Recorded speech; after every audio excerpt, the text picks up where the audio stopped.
السلام علیکم ورحمۃ اللہ وبرکاتہ۔ الحمد للہ رب العالمین والعاقبۃ للمتقین والصلاة والسلام علی سید المرسلین وعلی آلہ وصحابہ اجمعین، اما بعد فاعوذ باللہ من الشیطان الرجیم، بسم اللہ الرحمن الرحیم۔ قل ان صلاتی ونسکی ومحیای ومماتی للہ رب العالمین، صدق اللہ مولانا العظیم وبلغنا رسولہ النبی الامین المکین الکریم، ونحن علی ذلک لمن الشاہدین والشاکرین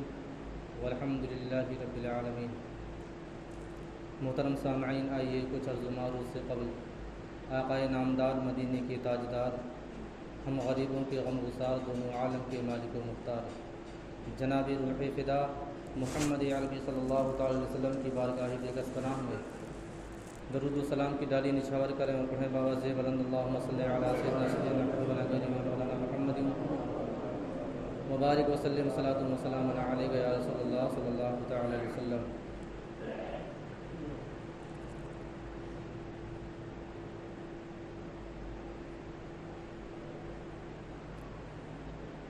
عید الاضحیٰ کی یہ سعادتیں جو اللہ تبارک و تعالیٰ کی طرف سے تمام اہل اسلام کو نصیب ہوئیں، سب سے پہلے میری طرف سے آپ تمام حضرات کو اس کی خوب مبارکباد پیش کرتا ہوں۔ میں نے جس آیت مقدسہ کی تلاوت کا شرف حاصل کیا، اللہ رب العزت ارشاد فرماتا ہے، قل ان صلاتی ونسکی ومحیای ومماتی للہ رب العالمین، جس کا ترجمہ ہوا میری نماز اور میری قربانی، میری زندگی، میری موت، یہ تمام چیزیں اللہ رب العالمین کے لیے ہیں۔ کے اوپر جو نماز پڑھنے کا کر دی ہے، چٹائی بچھانا، اس کو بتا دیجیے کہ اوپر ہے۔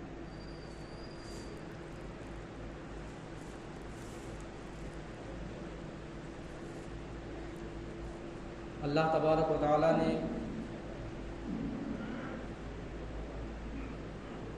حضرت ابراہیم و حضرت اسماعیل علیہ الصلاۃ والتسلیم کے ذریعے سے ہم تمامی مسلمانوں کو یہ عمل کار خیر بخشی۔ اللہ تبارک و تعالیٰ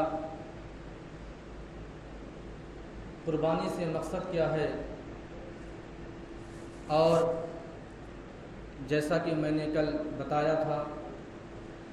کہ قربانی ایک مسلمان کا ایسا عمل ہے جو صدیوں کا سفر سکنڈوں میں طے ہو جاتا ہے، یعنی اللہ رب العزت کی بارگاہ میں فوری طور پر قبول ہو جاتا ہے۔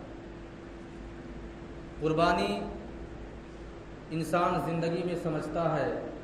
کہ سال میں ایک بار جو عید الاضحیٰ کے موقع پر کی جاتی ہے جانوروں کی، وہی قربانی ہے۔ حالانکہ ہم اور آپ اگر غور کریں اور اس پہ توجہ دیں تو احساس ہوگا کہ مسلمان کی قربانی بہت ساری چیزیں ہیں۔ کسی غیر کی مدد کر دینا، جیسے کہ عید الفطر کے موقع پر خود اچھے اور نئے کپڑے نہ پہن کر کے غریبوں میں تقسیم کر دینا، ان کو دے دینا، ان کو پہنا دینا، یہ بھی ایک قربانی ہے۔ ایک مسلمان اپنے تمام کاروبار کو، ہر چیز کو، ہر اچھی اور نیک چیزوں کو چھوڑ کر کے اور اپنے تمام تجارت کو ایک کنارے رکھ کر کے اللہ تبارک و تعالیٰ کی وحدانیت کو بیان کرنے کے لیے مسجد میں اکٹھا ہوتا ہے، وہ بھی مسلمان کی ایک قربانی ہے۔ قربانی سے اس طرح سمجھیں کہ جس طرح حضرت ابراہیم